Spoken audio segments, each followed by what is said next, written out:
নির্যাতিতার আইনজীবী তাকে নিয়ে কি বলছেন তরুণ জাতি?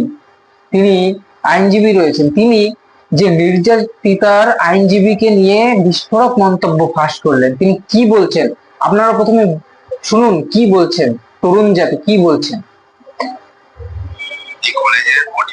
এই কলেজের মডিফাই করার জন্য বিল্ডিং ডেভেলপমেন্টের নামে প্রত্যেকটা স্টুডেন্টের কাছ থেকে 20,000 টাকা করে তুলেছিল। সেই টাকাটা কোথায় গেছে এবং সেই টাকাটা দিয়ে কি হয়েছে, সেই টাকার ভাগ কে কে পেয়েছে, উত্তর দিই। প্রথম দিন বললেন আমি মেয়েটাকে বলেছি এফআইআর লঞ্চ করতে। What is launching of FIR? একজন আইনজীবী, তিনি আবার শিক্ষকও নাকি, আইনও পড়ান। তো এফআইআর লঞ্চ কিভাবে করতে হয়? রকেট ফুয়েল লাগে না কি লাগে? একটা বেসিক ল এর সেন্স নেই ছেলেটার, সে নিজেকে আইনজীবী বলে। একটা বেসিক আইডিয়া নেই প্রসিডিওর সম্পর্কে, সে নিজেকে আইনজীবী বলে। দেখো, কালকে কৌস্তবকে জিজ্ঞেস করেছো, আমি দেখলাম যে তুমি বকালতনামা আছে কিনা। ও বলে যে বকালতনামা নেই। একটা কথা ঠিক বলেছে, বকালতনামা লাগে না, কিন্তু মেমো অফ অ্যাপিয়ারেন্স লাগে। ওর মেমো অফ অ্যাপিয়ারেন্স কি আছে? ওকে কি অথরাইজ করেছে অ্যাপিয়ার করার জন্য? প্রশ্ন আছে। তো নিজেকে আইনজীবী গায়ে মায়া না আপনি মোড়ল। তো ব্যাপারটা এরকম, সেই যেমন হয়েছিল না আরজিকর কেসটা, পুরো গলি দেওয়া হয়েছিল, একদল নেমে গেছিল পুরো ঢাকা দেওয়ার জন্য, অরাজনৈতিক বলে বলে। এখানেও সেম চেষ্টাই হচ্ছে। বাংলা নিজের মেয়েকে চায় বলে সরকারে আসলো মমতা বন্দ্যোপাধ্যায়। যে মেয়েটা রেপ হলো, সে তৃণমূলের, রেপ করলো তৃণমূলের, নিজের পরিবারের মধ্যে এরা সুরক্ষিত নয়। বন্দ্যোপাধ্যায় ধর্ষণ করেছে, স্টেট কিছু করতে পারবে না, এটা যেমন পার্টলি ঠিক পার্টলি ভুল। কেন? ধর্ষণটা হয়েছে কলেজের মধ্যে কমন রুমে, তারপর হচ্ছে গার্ড রুমে। এক্স্যাক্টলি, গার্ড রুমে কেন হবে? হ্যাঁ, বাংলার মেয়েরা সত্যি কেন যাবে বলতো? একটা একটা মেয়ে তার পাশের বাড়ির বন্ধুর বার্থডেতে গেল, তৃণমূল নেতার ছেলের বার্থডে, সেখানে রেপ হলো। এক ডাক্তার, কর্মরত ডাক্তার, কাজ করছিল, 36 ঘন্টা হাড় ভাঙা খাটনির পর রেস্ট নিতে সেমিনার রুমে গেল, সেখানে রেপ হলো। একটা স্বাধীন চেতা মেয়ে সারা সপ্তাহ কাজের পর উইকেন্ডে পার্টি করতে পার্কস্ট্রিটে গেছিল, সেখানে রেপ হলো। একজন ছাত্রী, আইনের ছাত্রী, তার কলেজে গেছিল, সেখানে রেপ হলো। সত্যি মেয়েরা কোথায় যাবে? বাংলা নিজের মেয়েকে চায়, আর সেই বাংলার মেয়ে বাংলার অন্যান্য সবকটা মেয়েকে ঘরের মধ্যে বন্দি দেখতে চায়। এটাই হচ্ছে ব্যাপার। এগুলো কোনো ম্যাটার নয়। ধর্ষণ ওনার কাছে সাজান ছোট্ট ঘটনা। যেমনই তো বলেছিলেন না, যেমন সর্দি জ্বর হয় তেমন ধর্ষণ হয়। তো যার কাছে সর্দি জ্বর আর ধর্ষণটা এক, তিনি মুখ খুলবেন না, সেটাই স্বাভাবিক।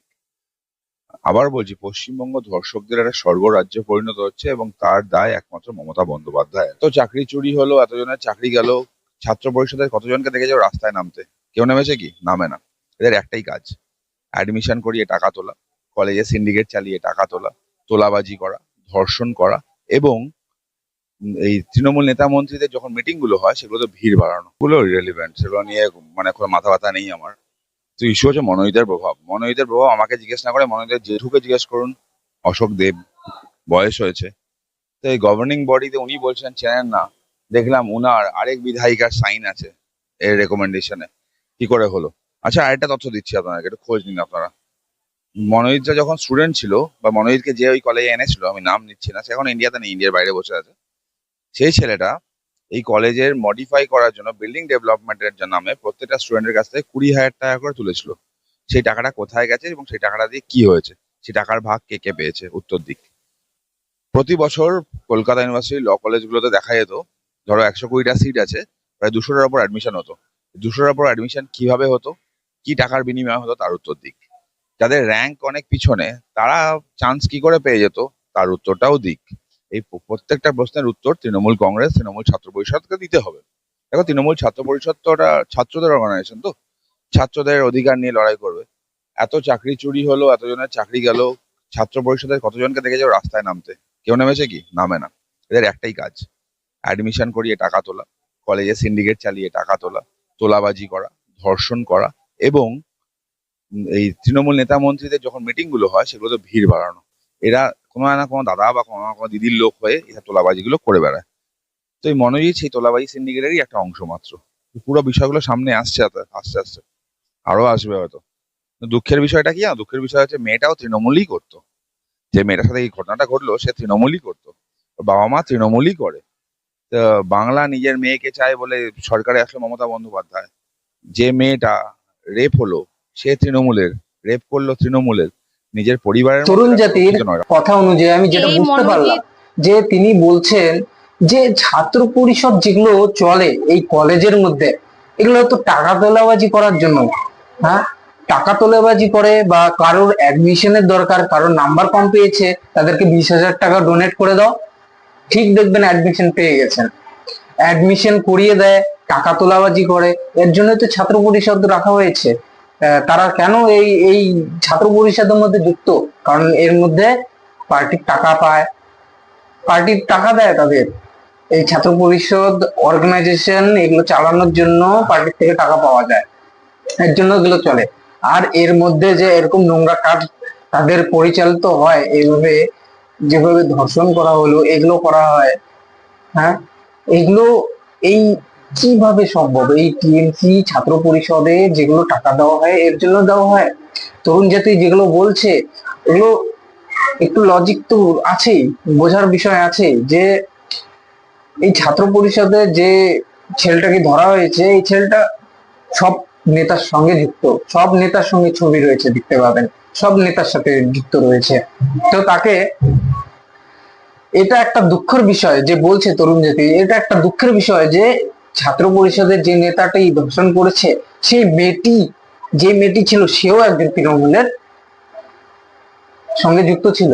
তো তৃণমূলের যে মেয়েটি রয়েছে যুক্ত, তাকে এইভাবে ধর্ষণ করা হলো। বুঝতে পারছেন যে তৃণমূলের মেয়েরাই সুরক্ষিত নেই, তৃণমূলের যারা করে তার মেয়েরাই সুরক্ষিত নেই। তারা মানুষদের সুরক্ষা দিবে কি করে? এই ছাত্র পরিষদ রাখা হয়েছে এই টাকা তোলাবাজি করার জন্য। আমি তো এটাই বুঝতে পারলাম। সেখানে অ্যাডমিশন আপনার দরকার, দেখবেন অন্য কারো সিট কেড়ে নিয়ে আপনাকে টাকার বিনিময়ে সিট দিয়ে দেবে। তার মানে যারা যোগ্য রয়েছে তাদের সিটের কোনো মূল্য নেই, তাদের সিট কেড়ে নিয়ে যারা অযোগ্য রয়েছে, যারা নাম্বার পায়নি, তাদেরকে দেবে 20,000 টাকা বিনিময়ে। 20,000 টাকা নিয়ে খেয়ে নিয়েছে। বুঝতে পারছেন তো এই কলেজের মধ্যে কত বড় একটা স্ক্যাম হচ্ছে। তো এই নিয়ে আরো কি কি বলছে আপনাদেরকে দেখছি। এই মানে কলকাতা সার্কেলে হয়তো এরাও সেরকম কিছু জিনিস চালাতো। এই ভিডিওগ্রাফি গুলো দিয়ে ব্ল্যাকমেল করা হতো, দিনের পর দিন ধর্ষণ করা হতো। এবং অন্য যেন মেয়েরা যারা অত্যাচারিত হয়ে তারা আজকে সামনে আসছেন না চক্ষু লজ্জার খাতিরে, ভয়ের খাতিরে। যে ভিডিওগুলোর মোবাইল থেকে নিশ্চয়ই কিছু পাওয়া গেছে। তো পুলিশ যদি ঠিকঠাক তদন্ত করে কি কি মনোনীত করেছে, কতজনের সাথে করেছে, কিছু তথ্য নিশ্চয়ই পাবে। না পেলেও তৃণমূল নেতাদের ভিডিও মোবাইলে চেক করতে পারুক, অশোক দেবের মোবাইলটাও চেক করুক, অশোক দেবকে ভিডিওগুলো পাঠিয়েছে কিনা দেখা যাবে। একই সাথে আমি বলছি নির্যাতিতার পরিবার ব্যাস। মানে অবভিয়াসলি এখানে আমার কোনো বিশেষ মন্তব্য থাকার কথাই নয়। তাদেরকে প্রশ্ন আছে, আপনার মেয়ে তো তৃণমূল করতো, আপনারাও তৃণমূল করেন, তৃণমূলের দ্বারা ধর্ষিতা হলো, খুব গর্ব লাগছে নিশ্চয়ই। আপনারা তো ভোট করিয়েছিলেন না বাংলা নিজের মেয়েকে চায় বলে। বাবা মার উদ্দেশ্যে নিশ্চয়ই প্রশ্ন থাকবে, এই ধর্ষণের পর আপনাদের নিশ্চয়ই গর্বে বুক ফেটে উঠছে যে আপনাদের মেয়েকে আপনার দলের কর্মীরাই রেপ করেছে। একটা আইনজীবী, নির্যাতিতার আইনজীবী বলছেন, আমি আমাদের চ্যানেলেও ইন্টারভিউ নিয়েছি, তিনি আবার বলছেন তৃণমূলের সমর্থক দিদি যা করেছে ভালো। অরিন্দম কাঞ্জিলাল বেসিক্যালি দেখুন, মানে টাউট বলছি, I am sorry for my language. তিনি আইনজীবী, তিনি নিজেকে আইনজীবী বলেন, তিনি তার মন্তব্যগুলো শুনছিলাম আমি। বলছেন, প্রথম দিন বললেন আমি মেয়েটাকে বলেছি এফআইআর লঞ্চ করতে। What is launching of FIR? একজন আইনজীবী, তিনি আবার শিক্ষকও নাকি, আইনও প্রাইনও পড়ান। তো এফআইআর লঞ্চ কিভাবে করতে হয়? রকেট ফুয়েল লাগে না কি লাগে? একটা বেসিক ল এর সেন্স নেই ছেলেটার, সে নিজেকে আইনজীবী বলে। একটা বেসিক আইডিয়া নেই প্রসিডিওর সম্পর্কে, সে নিজেকে আইনজীবী বলে। দেখো, কালকে কোস্তবকে জিজ্ঞেস করেছিল, আমি দেখলাম যে তুমি বকালতনামা আছে কিনা। ও বলে যে বকালতনামা নেই। একটা কথা ঠিক বলেছে, বকালতনামা লাগে না, কিন্তু মেমো অফ অ্যাপিয়ারেন্স লাগে। ওর মেমো অফ অ্যাপিয়ারেন্স কি আছে? ওকে কি অথরাইজ করেছে অ্যাপিয়ার করার জন্য? প্রশ্ন আছে। তো নিজেকে আইনজীবী গায়ে মায় না, আপনি মোড়ল। তো ব্যাপারটা এরকম, সেই যেমন হয়েছিল না আরজিকর কেসটা, পুরো গলিয়ে দেওয়া হয়েছিল, একদল নেমে গেছিল পুরো ঢাকা দেওয়ার জন্য, অরাজনৈতিক অরাজনৈতিক বলে বলে। এখানেও সেম চেষ্টাই হচ্ছে। রোজিনা, একটা ছোট্ট কথা তোমার দর্শকদের বলতে চাই, রাজনৈতিক সমস্যার কোনোদিন অরাজনৈতিক সলিউশন হয় না। পশ্চিমবঙ্গের সমস্যাটা রাজনৈতিক, মহিলাদের সুরক্ষা পাচ্ছে না, মহিলা সুরক্ষা প্রশাসন দিচ্ছে না, সমস্যাটা রাজনৈতিক। এটার অরাজনৈতিক সমস্যা হবে না, এটা রাজনৈতিক সমস্যাই হবে। আর রাত দখল, দিন দখল, দুপুর দখল, সকাল দখল, সব করে করে করে কোনো লাভ নেই। কারণ তৃণমূল জানে কিভাবে বুথ দখলটা করতে হয়।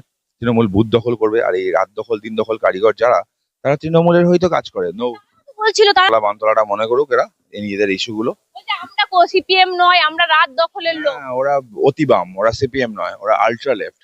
সেই আলট্রা লেফট যারা যারা যারা no vote to BJP campaign করে, সেই আলট্রা লেফট যারা অভয় আন্দোলনটাকে বরবাদ করেছিল, এরা সেই আলট্রা লেফট যারা প্রকারান্তে তৃণমূলকে সমর্থন করে চলেছে বছরের পর বছর ধরে সুবিধা পাওয়ার জন্য।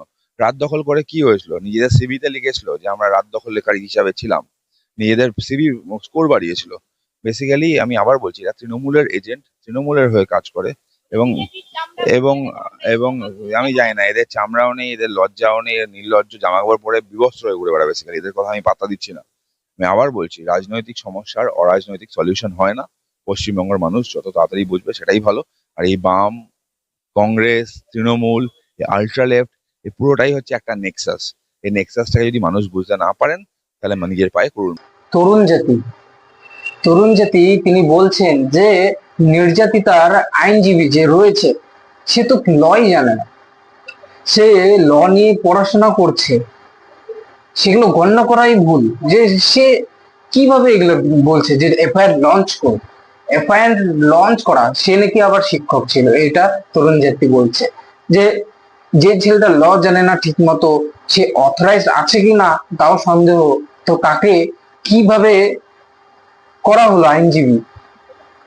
সে যোগ্য রয়েছে যে কেসটা লড়বে?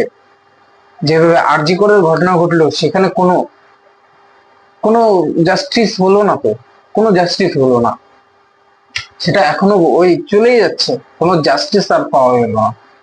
একটা যে শাস্তি পাবে মানুষ সেটা পাওয়া যাচ্ছে না। এই এই এই কাহিনী তো সেম এটাই ঘটবে, এটাই বলছে তরুণ জাতি। তিনি বলছে যে এবার যে হচ্ছে জিনিসটা, এখন হুমদুম চলছে, এখন উত্তেজনা চলছে, এই নিয়ে মানুষ র্যালি করছে, মানুষ বিদ্রোহ করছে, কিন্তু দুদিন পর দেখবা এটারও জাস্টিস পাওয়া যাবে না। আর যে আইনজীবীটা রয়েছে তাকে কটাক্ষ করে বলছেন যে ও তো আইন জানে না ঠিক মতো, তাকে এফআইআর লঞ্চ করার কথা বলছে।